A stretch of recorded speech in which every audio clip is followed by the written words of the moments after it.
Different types of agents for different types of jobs. When selling your property, there are many different types of agents you can choose, and we're going to go through them this morning to help you out. Stay tuned.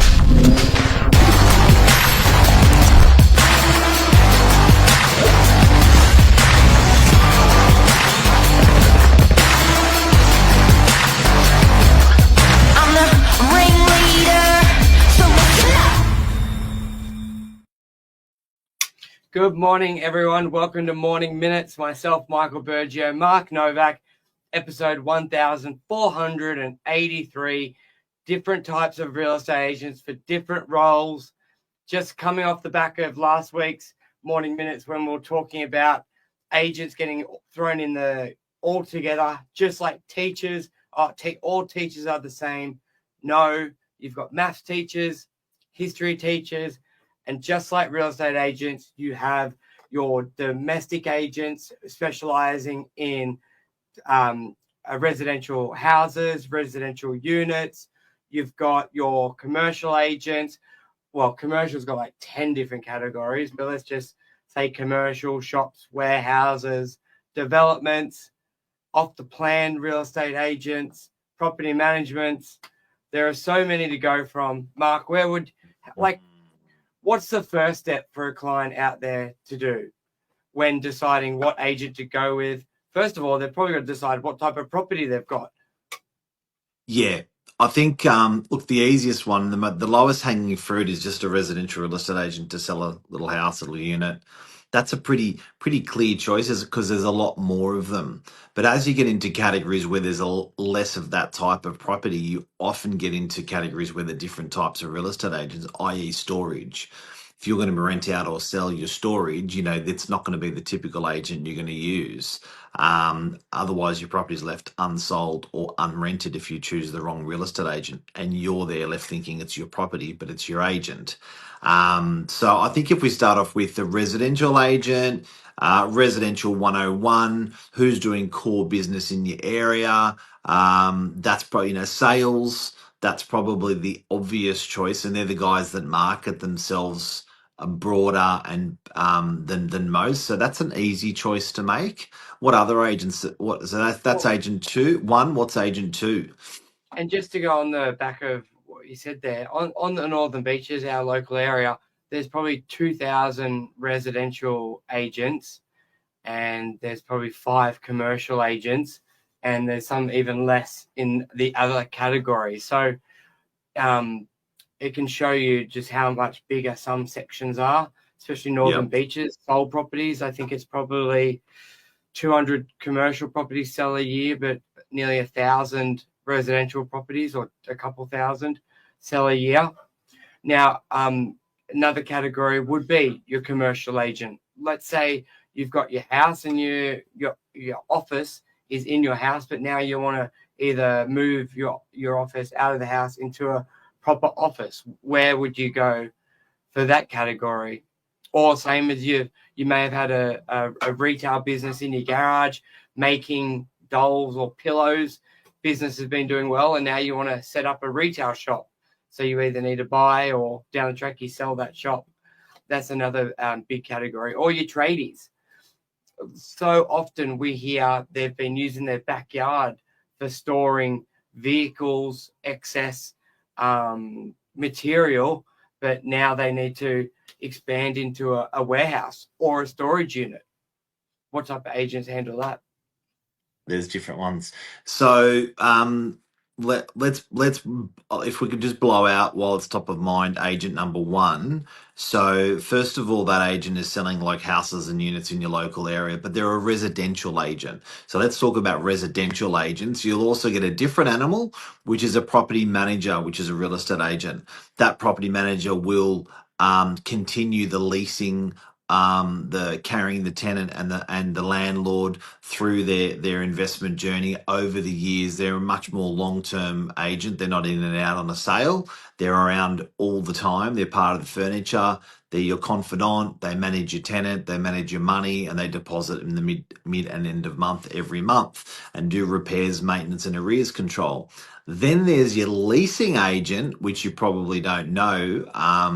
if you with your because you deal with your property manager only, but they are a specific animal, and they will basically, that's your third type of agent. They will rent out your residential property. They're the ones attending your open homes. They're the ones talking to your tenants. They're the ones signing up the tenants, inducting the tenants, qualifying the tenants, and then handing them over to the property manager, number two agent. So there's number three agent, your leasing agent in residential. Yes. Then you By, come by the to, way, we got a strata agent as number four. yeah, there's so many. Which is another one. Yep. Then Now, you've if got, off the plan yeah, residential agent, so they're the ones that are going to sell you something brand new. It's a completely different technique to selling. If you're selling and you're using a 101 normal real estate agent, you will struggle when selling off the plan. So you need someone who's very good at taking a prospective buyer through the journey of buying off the plan, selling properties they can't walk through. It's another different category of I agent. don't That's know number about you. five. I don't know about you, but I've always found selling off the plan is closer, and technique wise, and the journey is closer to selling commercial property compared to residential. So I've done a lot in both. And if I'm selling off the plan, I feel like I'm leveraging on my commercial experience a lot more than my residential experience. And I don't know, because I know a lot of it's more looking at floor plans, more looking at, you're talking rates per square meter. I just feel like that dialogue is a lot closer, which is quite interesting. But I don't know Yeah. if you feel the same. And even though these are completely different agents for a consumer to choose to rent or to sell their property, some of these agents do have a couple of these different faculties, or are educated in a couple of things. So you can get a weapon of a selling agent in residential that is actually really good at selling off the plan, or Yes. really good at perhaps managing property. So it's rare, but sometimes these agents have two or three of these categories under their belt. I reckon we can move over to that's resident. There's residential land and house packages, Yep. which is different to an off the plan apartment seller. There's those animals as well. It's a lot. Yeah, like there we don't get as much of it on the northern beaches, but obviously when we know of other areas in Sydney where the government will release acres of land, and there's like 1,000 Yeah. homes, house and land packages, and same again, different type of agent. Now a lot of the off the plan agents tend not to do secondhand domestic residential sales. They tend Yeah. to work with a builder, and they either work exclusively with that builder, or the company just specializes in projects and off the plan. That's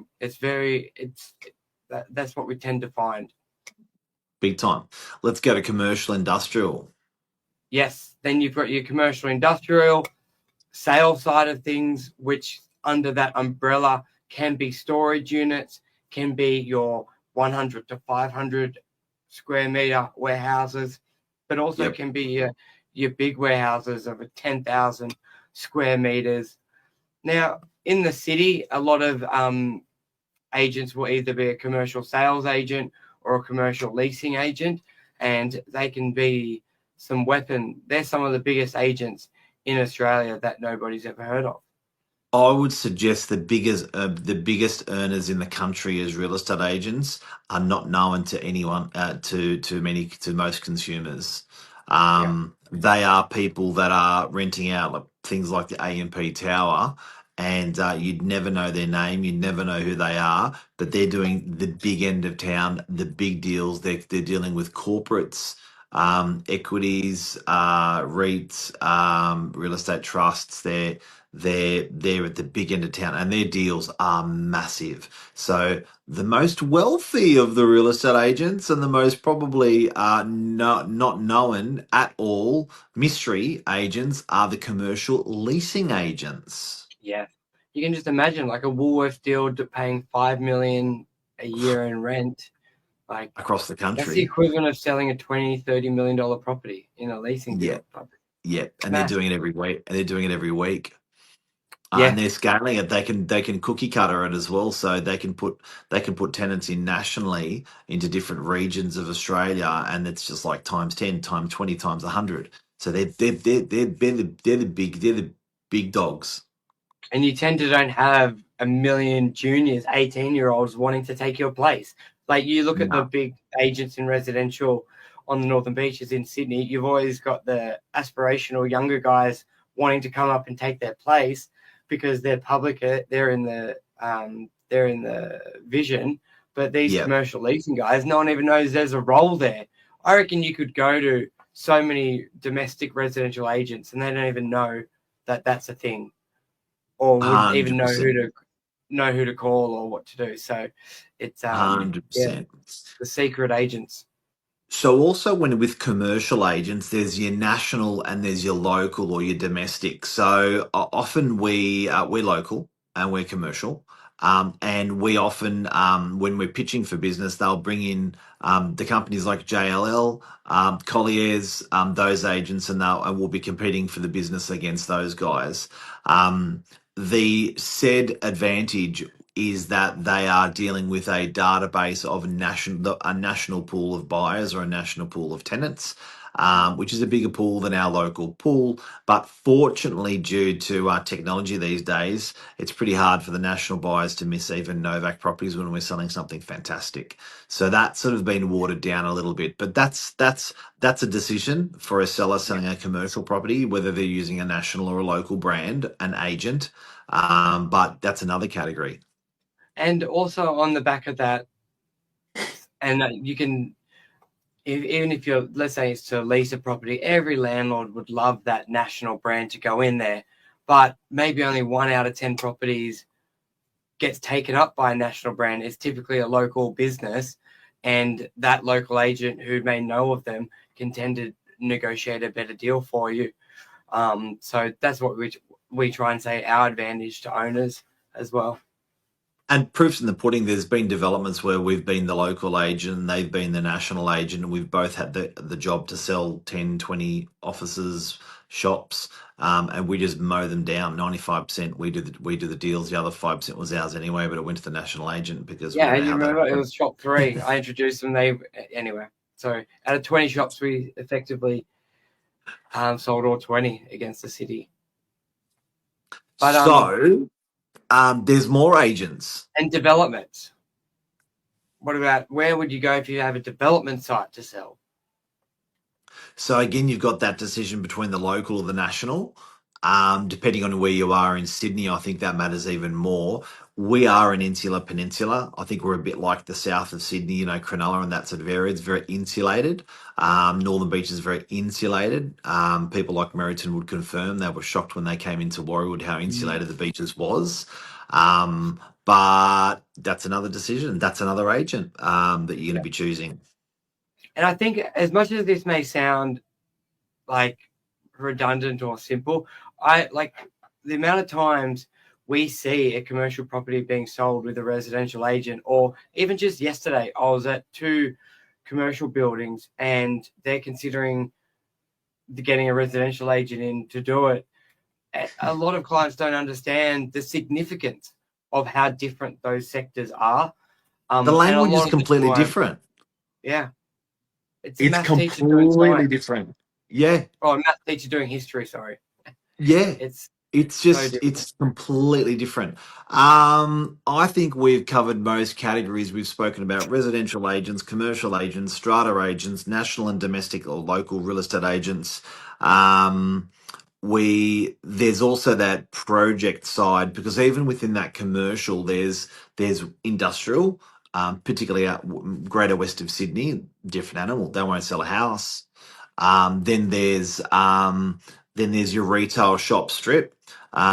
There's your leasing agents in commercial, which we spoke about, the office guys, even to the likes of Centre Group Westfields. That type of animal that's actually leasing out those in the centre. They're a different type of real estate agent to you. They are a real estate agent, but they're a Yep. different type to your DY real estate agent selling units. Well, Your let's see if I can give luxury real estate agent.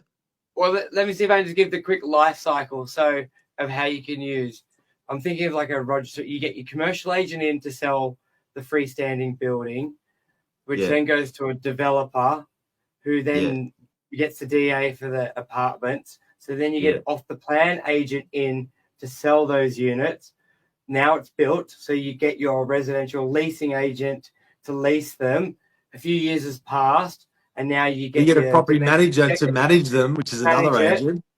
while in the couple of years, and then 2 years after it's built, you get your domestic agent in to sell that unit. So you can imagine the lifestyle style. Yeah, Just in the path is so many different agents in one path. That's a residential path, and there's commercial that does similar things as well. So this is hard, and I think for people, for consumers, they do know, they should know, they learn in the end. But if you know up front before choosing your agent, I think you can make a better choice and get a better result with your price. exactly. Hey, what about the luxury? What about the luxury agent? What about them? Nah, That's another agent. that's another one. Luxury. Just, But then you also got, especially go from one end of town to the other, the low cost accommodation. Think how much affordability is being pushed in all the new developments by council, having 15% affordable housing. That the amount of new properties those affordable housing government reps are going to have to manage, like that market's going to blow up soon as well. Yep, like Link Housing and those sort of people accredited. They've got to be accredited. Yeah. There you go, guys. Hope we helped you out today. We didn't talk about strata agents. And hey, we forgot to go back to strata agents. You got your strata managers.